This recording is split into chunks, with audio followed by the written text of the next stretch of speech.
Alright, so the purpose of this video is to pretty much just cover this rifle here, the Zastava M70 Yugo pattern AK. Um, I bought this gun about a year and a half ago, and this is the gun that got me into the AK world, and it's served me very well. I'm going to try to kind of just be quick with some of the details of this. So again, purchased about a year and a half ago, probably got it for like $950, somewhere around there. I only have 800 rounds through it. That's all been Igman, the Igman M67 ammo. I've had no malfunctions whatsoever. 800 rounds really is not a lot at all. That's a very small amount of rounds. These guns, when built properly, to proper specifications, and the internals are heat treated and the barrels are done correctly, these rifles should go hundreds of thousands of rounds. The barrels should last, 30 to 50,000 rounds. The internals, the trunnion should last hundreds of thousands of rounds, where you can replace the barrel multiple times. So of course, most people won't even shoot that much in their lifetime. Definitely, especially at a one gun. And I'm at a point in my life right now where I have other responsibilities, so shooting thousands of rounds in one range session just isn't really feasible for me right now, especially with the cost of AK ammo, because it's not like it was 10 or 20 years ago or whatever, when it was 10 or 15 cents a round. Now it's about probably average around 50 cents a round. This isn't any kind of high round count review of any kind. I don't, not too much of that really exists anymore for even the big names on YouTube and on social media.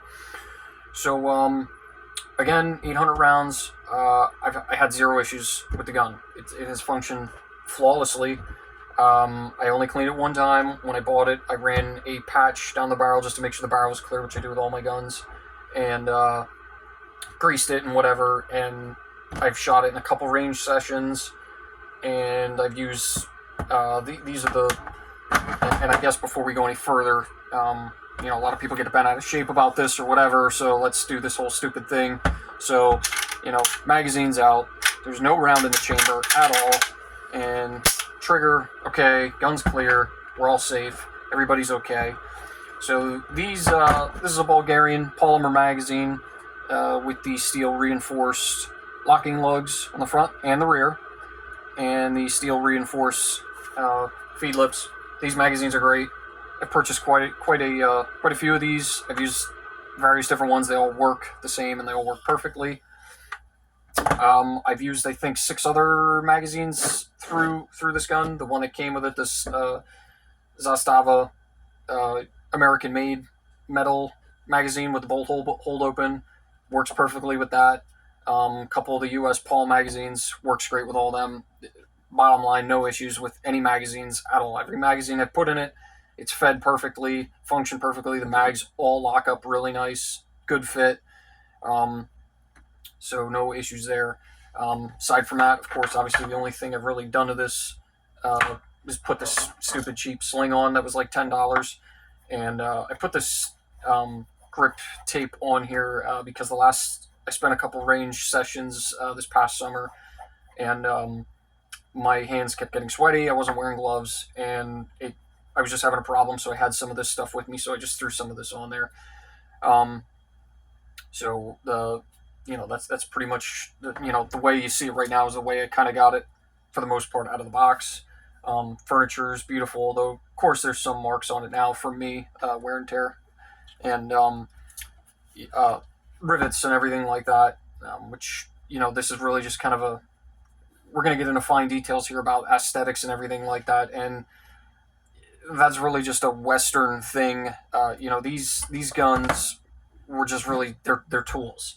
They were built as such, and they just need to be functional and reliable, and that's exactly what they are. And the aesthetics and the pretty things that we Westerners care about, because we've been spoiled by the perfected manufacturing process of rifles like the AR-15, we look at fine details and kind of pick things apart when really they don't matter. The rivets don't have to look pretty. As long as they're done semi-correctly, they're going to do what they're intended to do. Same thing with the pins up here.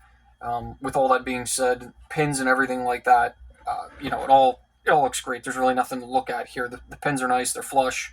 None of the holes are egged out or anything like that. Rivets are all nice. They all sit flat to the receiver, and none of them.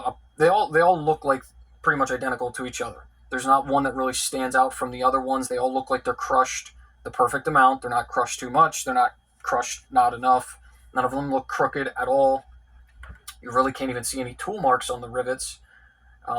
So, as far as the rivets go, um, sure, they look beautiful, although they don't have to look beautiful in order to serve the function that they serve.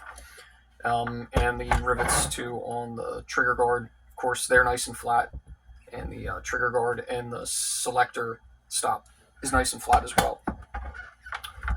Barrel pin, of course, that's nice, and everything like that. So out of the box, sight's pretty much perfect. This front sight, I only had to tweak elevation a little bit. Don't remember which way. Doesn't matter. Left to right, the sight was perfect. I did not have to adjust this left to right at all.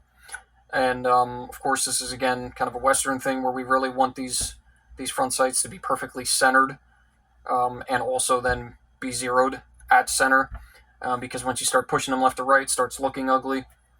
This one's perfectly centered, and that's also where point of aim is matching point of impact. So that's nice. Although some people get too carried away with that because it doesn't really matter if the sight's left or right if it looks ugly, as long as the sight, sights are hit. The bullets are hitting where you're aiming with your sights. That's all that matters. So out of the box, the sights are really good, and aside from that, really not much else to talk about. Paint, finish, and all that's really good. One range session, I did shoot probably about five or six magazines through this in pretty rapid succession, and I did get all of this pretty hot, and you can kind of see where the paint kind of worn a little bit from getting hot, which that's what's going to happen, and it actually looks kind of nice. So no issues in regards to the finish, for whatever that matters to some people. So as far as the internals go, and I guess I should point out the only issue I did have with this rifle, which is very small and really insignificant, is the on the Yugo rifles here, they have this dust cover cross pin that locks the dust cover in place, because the original design, when the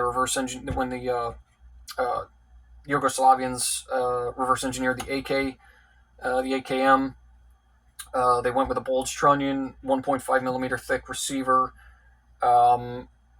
and this latch back here to accommodate, because their doctrine at the time was that every soldier was a grenadier, so they wanted to use the rifle grenades on these guns, so they beefed up certain areas to accommodate that, and this latch pin back here was put in so that the dust cover would not fly off when they were shooting the rifle grenades.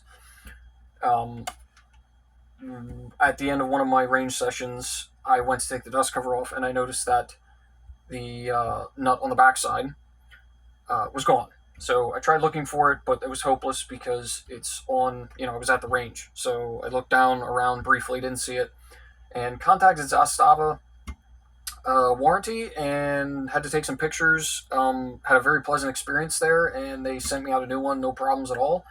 And I installed it myself and staked it. Kind of a little ugly, but again, that gets back into the whole thing of it doesn't matter. This isn't going to come loose, and that's all I really cared about.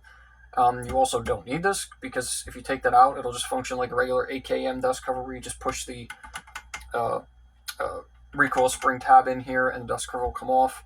But of course I wanted that in there because otherwise you just have an empty hole there and then it just looks stupid or whatever.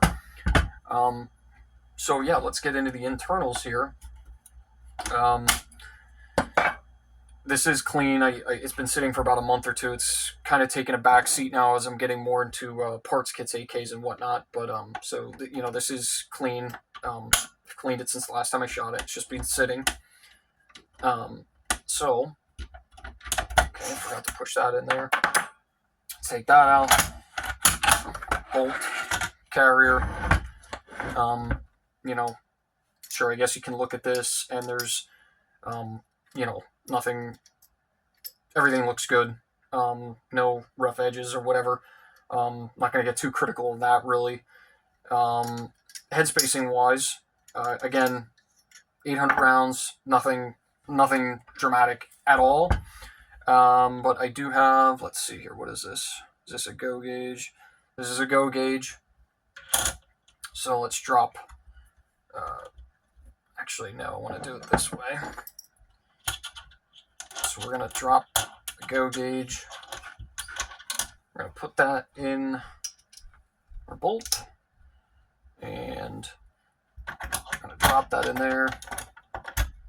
Now, it's been my experience that a properly head-spaced AK,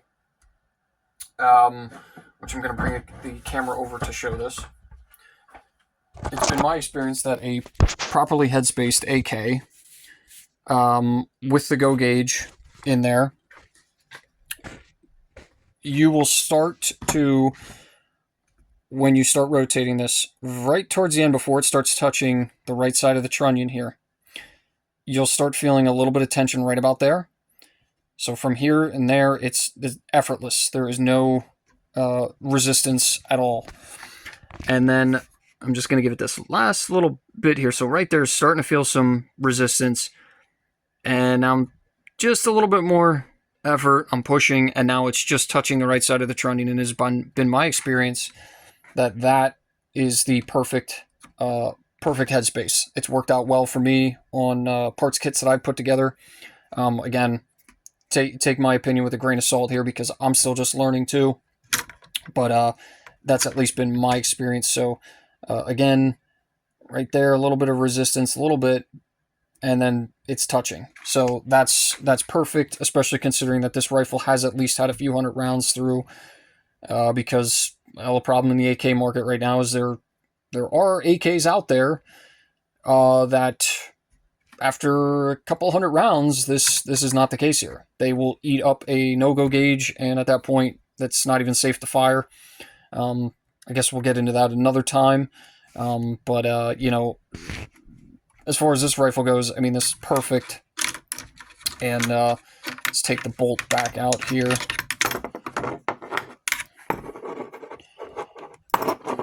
Try and do this one. So the locking lugs, try to get the camera to focus nicely on these here. And hopefully you can see this good. So the locking lugs, let's try to come over here maybe where it'll, yeah, there we go.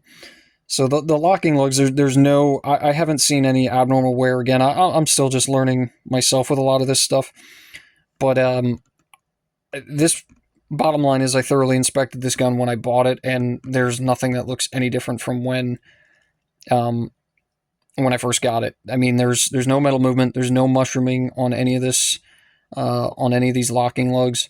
And again, there's a lot of other options out there on the market that after a few hundred rounds, that's not the case. And it's really a shame because a lot of these AKs anymore are going for, you know, $800 to $1,500, and the quality is just not there. You know, the problem with getting a lot of these AKs that are out in the market right now is pretty much everything's commercial grade parts. You're not really getting military grade parts. And some of these AKs that are available on the market, and I guess this is pretty much just a large part of the problem in America, is people have no problem throwing money at products, regardless of if the products are actually worth that money or not. We spend a shitload of money on things that we shouldn't be spending money on, and we buy things without really thoroughly going through what we're buying. It's a problem with vehicles, problem with pretty much everything. Everything that we buy, it's a problem, and it's made its way into the firearms community, and especially the AKs. There's a lot of AKs out there that you can buy right now that, sure, you think because you're spending $1,000 on it that you're getting a great product, and then after a few hundred rounds, you're not understanding why all of a sudden you're experiencing issues or parts are wearing out or things are happening. It's unfortunate reality of where the AK world is right now. So with all that being said, I can't say any of that about this one because everything has been great with this. And as I just showed, and I'll try to get a light here to show in the trunnion here as well. I don't know how well this will come up, but yeah, it looks like that's coming up pretty good. But the trunnion, the locking lugs on the trunnion as well, I don't see any abnormal wear, mushrooming, anything peening over or anything like that.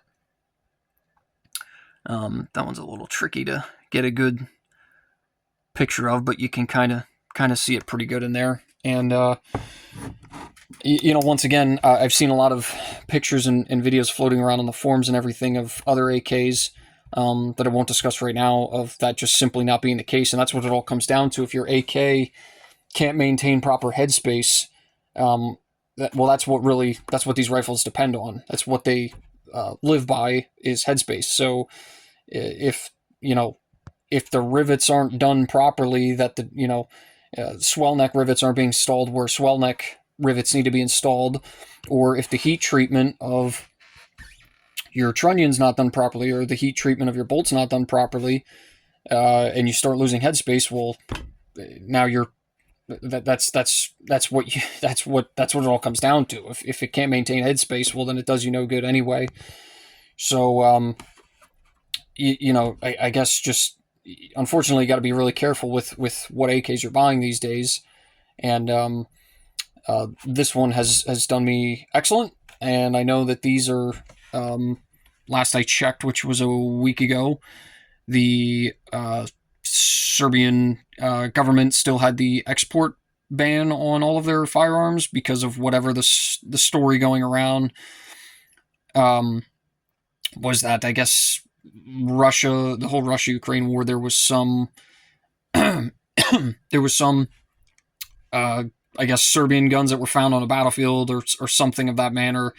And of course, once this got back to Serbia, their government just decided, okay, let's just stop everything. And now, all right, so the video stopped recording for some reason, but basically what it was talking about was that the export on these has stopped. The only ones in the U.S. right now are whatever ones that are left in here. They're not being exported anymore. And last that I saw, the update from the Serbian government was that basically really no estimate in the near future of when the export ban would be lifted. So these are the only ones. Whatever's left here in the country is what we got at the moment. So I guess I'll take a moment too to kind of show the rivets. I mean, sure, maybe there's a very slight tool mark on the edge of the rivets there, but really, again, this is a Western thing. People get really dramatic about the quality of how the rivets look and everything versus do they do what they need to do, which is hold two pieces of metal mechanically together, which is what they do. But all the rivets on this look really nice. I've looked at them pretty closely numerous times over, and there's really just nothing to pick apart, in my opinion, on them. And of course, this side's pretty much the same thing, but really nothing else really to go over with those. Scope rail is on there. I haven't used it. I'm not really a fan of those anyway, but it's on there, and sure, I guess that's an added thing. It's also added weight, so keep that in mind. Yeah, so I guess let's put this, let me put the camera back up here and put this back together, and I guess I'll show putting the no-go gauge in there. Obviously, the way I just showed with the go gauge in there, with the go gauge and the head spacing the way it was, what you're going to see is, with the no-go gauge, basically that right locking lug that I was pointing out with the go gauge in there, that right locking lug with the no-go gauge will be sitting somewhere around like about 3/16 of an inch. Like you can actually literally take a tape measure, and it pretty much comes out to 3/16 of an inch away from the right side of that trunnion. So I'm not going to go through showing that and everything because I just showed the go gauge, which again, if the go gauge headspace is the way it just did, then the no-go gauge is going to headspace the same way. So I'll just put this back together here and pretty much show that if I try to close the bolt with that, okay, now this is stuck here. But if I try to close the bolt on the no-go gauge, it won't close. So here's the no-go gauge, and put that in there. And I'm not going to let this slam on that because that's usually not a good idea. So give it some taps, and obviously it's not closing. I'm sure you can pretty clearly see that on the video. Give it a couple taps. It's not closing. Nothing's happening, so that's perfect. It shouldn't be closing on that. So let's get that out of there. Aside from that, just overall finish of the gun, quality, I don't have anything to complain about. Functionality, durability, all of that's been great. Bottom line is, if I'm recommending an AK for somebody to get into the AK right now, like I did a year and a half ago, it's either going to be, my recommendations are either going to be a Zastava M70 or one of their other models, or the Romanian Wasser. Romanian Wasser is still kind of the king as far as doing what you need an AK to do, which is function reliably and consistently. And that's exactly what a Romanian Wasser does. And sure, it's not pretty at all. And again, that's when you start getting into the whole Western thing where we care about the aesthetics and everything. But if that's the kind of thing that bothers you, then you can kind of do in a way like what I did when I was getting into it, because I've gotten so used to the again, I came from AR-15s and everything, so I purchased this. The other options out there, the WBP, the Palmetto State Armory, Riley Defense, that's kind of a conversation for, I guess, a whole nother video, but none of those really were piquing my interest based off some things that I was some reviews that I was seeing and talk on the AK forum about some issues with them. So I ended up going with this, no regrets, and I would recommend this or Romanian Wasser pretty much to anybody that wants to get into the AKs. The only thing really that I would say to consider, which this can be a big one depending on what your goal is or whatever, again, Yugo pattern AK, 1.5 millimeter thick receiver versus the standard Russian spec, which is 1 millimeter thick, bulge trunnion, and all of that is extra weight, and it was meant to accommodate firing rifle grenades from the AK. Obviously, none of us are going to be doing that. So if you're looking for a rifle that's, let's say, for Minuteman purposes, things of that nature, you're getting about a pound more of weight out of this AK than you would standard AKM spec for really no benefit other than, sure, it helps with a little bit of recoil, but then that just really brings up the whole conversation of, well, what are you getting out of that though? Which is, you're still shooting the same bullet, you're still getting the same performance, same velocity, ballistics, all of that. It's the same. So you're not gaining anything really with that extra weight. Sure, some guys that really like these will just say, oh, don't be a bitch, lift weights, work out, which that's great. I encourage everybody to do that anyway. This gun by no means should feel heavy to you. If it does, then you really got some work to do. But the reality is if you had to, carry this rifle around for some sort of scenario that you could come up with, protecting the homeland, whatever, there's no reason to be carrying that extra weight when you could be trading that weight for ammunition or water, things like that.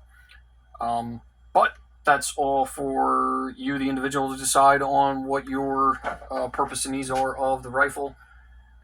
So yeah, that's I think I pretty much covered everything I wanted to cover with this. And I guess the only thing I didn't really talk about, which doesn't matter, the trigger, it's an AK trigger. Nothing nothing to talk about there. It's an AK trigger. Some people get way too crazy about the whole trigger thing. I don't know, that whole part of gun culture to me is like really weird. Unless the trigger's just blatantly terrible, which I have experienced that. Then sure, then there's a conversation to be had about the trigger. But I don't. People get too picky about that for no reason at all. So yeah, that's my thoughts on this, and I hope this helps you out in some way, and maybe make the decision, and hopefully get more people into the AK world, like I have myself. And now I've taken it one step further and getting into the parts kit building, and overall just a great experience. Love the build process. These rifles, it really like becomes personal. It's like a work of art putting these together, which is kind of ironic, but when they come from a country where they were designed, which is basically was free labor. Sure, it's easy to understand how these are very labor-intensive guns to put together, and how they were able to do that when pretty much free labor for the most part putting them together. But as a hobbyist over here, putting parts kits and everything together and assembling these, it's very enjoyable, and you can really, if you care about your work, you can really turn it into something fun and enjoyable, paying attention to the fine details, which now the experience I have looking over this, I can see that this is a very beautiful rifle, and functions perfectly. The internals appear to be done correctly. Granted, again, only 800 rounds, but so far everything's held up well. So definitely this one in the Romanian Wasser is what I recommend, and hope this video helped you.